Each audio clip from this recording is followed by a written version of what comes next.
Good morning, friends. I'm sorry, I was like in the middle of a stretch. Good morning. How's everybody doing today? I hope you're all doing great. And it is Wednesday morning. We are ready to hit it. Don't forget, we have an awesome guest interview on Friday. I'm gonna clean this off, hold on. Which is Kelly McLeskey Dolata. She's gonna be with us on Friday at 10:30. You guys, she is a powerful woman who is a mom, a business owner. She is out of Sonoma and she is impacting her community. I see her doing all kinds of awesome things with her community. So don't forget to join us. It's going to be a powerful time and you are going to be encouraged. So that's Kelly McLeskey Dolata. Many of you know her. She owns an event company called A Savvy Event. And she's just great. So, hey, listen, I have a question for you. Do you guys like mango salsa? I made the best mango salsa last night. I'm gonna put the recipe in the comments. It was so good. Damien picked like just the right mangoes and I got just the right amount of ingredients. I usually kind of just like do it by eye, but I actually measured last night. Anyway, it was delicious. Hey Pops, how are you? So yeah, so we're doing that. And then also just to touch you up to base on Uninvited this week, we are gonna start reading chapters 13 through 16. That'll take us through the end of February. And those chapters are called Miracles in the Mess, Chapter 14, Moving Through the Desperate In-Between, Chapter 15, I Want to Run Away, and Chapter 16, What I Thought Would Fix Me Didn't. That is from this book, Uninvited. You are invited to read it with us. Hey, Sue, how are you? I noticed the other day we had 3 people from Florida on here, and I thought, I forgot to tell you guys you're all from the same area, so that's cool. And Papa's here, Larry. Just found out he's going to be a great grandpa for the 3rd time. Yesterday we found that out. That's exciting. All right, let's get down to business. I hope you guys are doing great, and I know you're reading, and the thing is, when we're reading, it's great because we have access to minds that we wouldn't otherwise have access to. That was one of the great things about reading books, because we can just go in. The book I'm going to talk to you about today, Atlas Shrugged, was written in 1957. And it's in a near future. It's a fictional story that takes place in a near future USA, good old USA. And it's a fictional story again. But the reason I'm reading this book, or I read it, is because when I listen to top leaders, thought leaders, industry leaders, entrepreneurs, and people that I have this desire to emulate and to grow like, when they're asked what do they read, one of their top recommendations is this book called Atlas Shrugged. I ordered it not knowing anything about it. I didn't know even what the story was about. I just said, hey, I gotta read this because so many successful people, this is like one of their top recommends, along with War of Art, which if you haven't read The War of Art, you should read that. It's a phenomenal book. It's one of my favorite books that is like life-changing. So War of Art and Atlas Shrugged are 2 of the ones that I really, they recommend highly. So I decided I was gonna get this book. It's 1,069 pages of little tiny print. Can you see that? It's so tiny. And when I posted about it and I said, hey, who's read this book? I really wanted to talk about it because it's so in-depth. It's very in-depth. And what happened was I found out a lot of people, when I asked them, hey, did you read this book? A lot of people had said, I made it about 1/3 of the way through. And now, after reading the book, I understand why. Because the good stuff doesn't even start till page 300. Right, 300. That's about 1/3 of the way through. The first third was kind of like character development and like love stories and just setting up the emotions and stuff, what's happening. But around page 300, the story gets so good. And the story is what would happen to our society if all the entrepreneurs, the thought leaders, the industry leaders, if they all began disappearing, if they all were outlawed.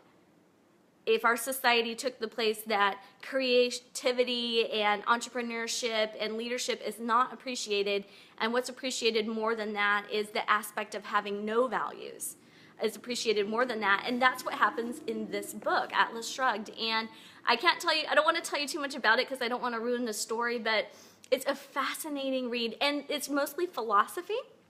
So this is by Ayn Rand, and it is have a lot of philosophy in it. As a matter of fact, this pink note was a page that was like a philosophy rant of like 50 pages that this guy's giving a speech. It lasts 3 hours, and I didn't read the whole thing because I had already gotten that much through. So I was just like, I'll come back to this later. But the whole book is really fascinating. I could not put it down, and I'm so sad it's over. You know you're a true nerd when you're really sad that the book is over, and you're like, no, and you miss reading the book. I would definitely read it again. Hey, Sharon. So here are some things that I found out that were very interesting in light of the times that we live in, and that were actually a little bit scary about this story. So I'll just read it. So it says, the astounding story of the man who said that he would stop the motor of the world, and he did. So it's written very well. The language is great. The descriptions is great. It can get a little, it's like there's a description of every single facial expression and what nuances are written behind it, and that the writing is great, but it can get a little bogged down in details. But once you get to the storyline about page 300, then you're just like fascinated. Like I'd be reading it at night and I'd be like, what? I would say that out loud, and my family's like, what are you doing? I'm like, no, there's this pirate, and he's actually good, and, just trying to explain the story, but I can't even explain the story to them. So, again, I don't want to ruin the story for you. Hey, good morning, Patty. Good morning, Melanie. But it is the story about what happens when society begins to value laziness and begins to value the ability to just say yes instead of thinking, and what would happen to society if that happened. Now, this was written in 1957, like I said, so they don't, there's no knowledge of texting and emailing and all of that kind of stuff. It is very primitive, which is fascinating because it's kind of going back to the roots of less technology and real life. So some of the things that I read in here that kind of scared me a little bit, actually, though, that paralleled, I just sounded like Miranda. How? Tell me how. That kind of scared me a little bit because they kind of line up to me with some of the things that we may be struggling with in our own society. One of the things is that in this book, they begin to reward laziness and punish virtue. So they reward laziness by creating this whole generations of people who no longer remember what it is to create. So generations of people who don't think. So when they go to college, now they're telling them that thinking is bad. There are no absolutes. Everything is, negotiable. There's no absolute definitions of anything. There's no absolutes of right or wrong. And so they've created this generation that only goes around pushing buttons, basically. Nobody wants to take responsibility for what they're doing. And they reward laziness by rewarding people who don't work. They take the people who do work and they make them take their profits and they give them to the people who don't work. And of course, man loses his spirit in that because you're not even able to, it's fascinating. You'll have to read it, but you're not even able to work towards things that you want or work towards things that you like.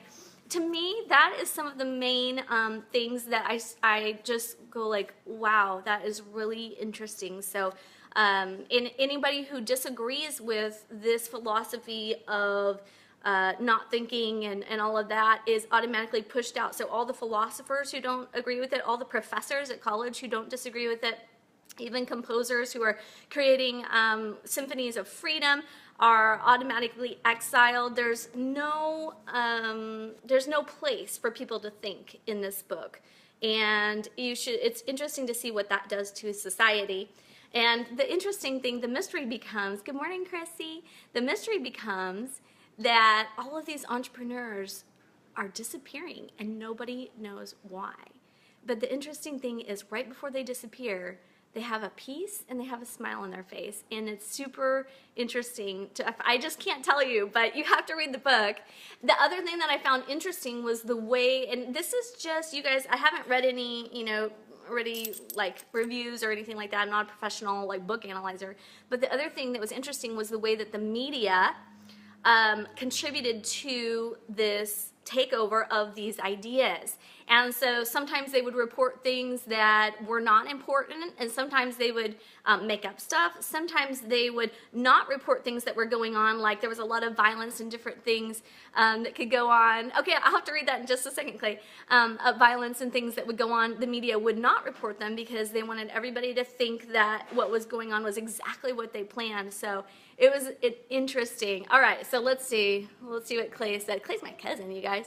I can't see the whole comment, but it says, man can never stand Ayn Rand's interpretation of capitalism and her outright dismissal of altruism. You have to have constraints on markets and industry. Oh, shoot. You know what? I can't see the rest of it, Clay. Darn it.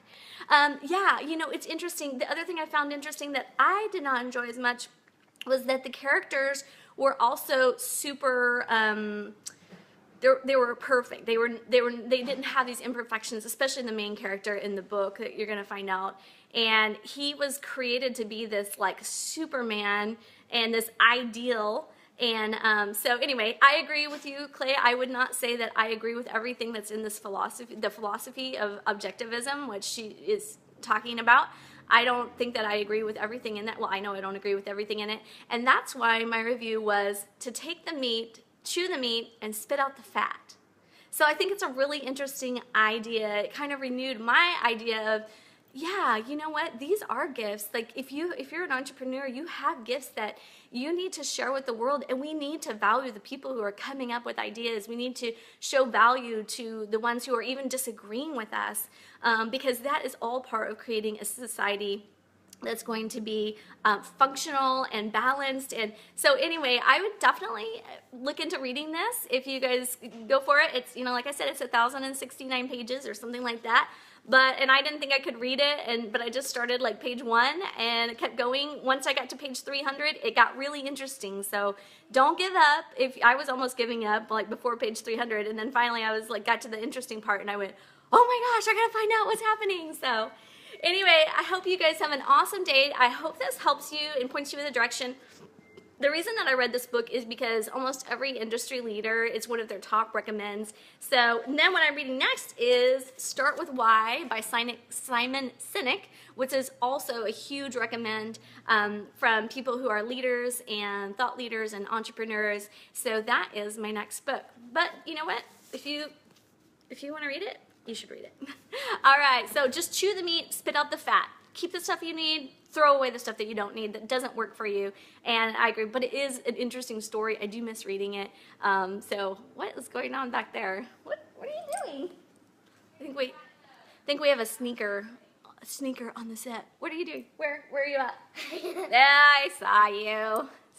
All right, I hope you guys have an awesome day. Thanks for tuning in. Don't forget, Friday at 10:30, we're going to have Kelly McLeskey Dolata on. She's going to just encourage us and show us how to find like work-life balance. It's going to be awesome.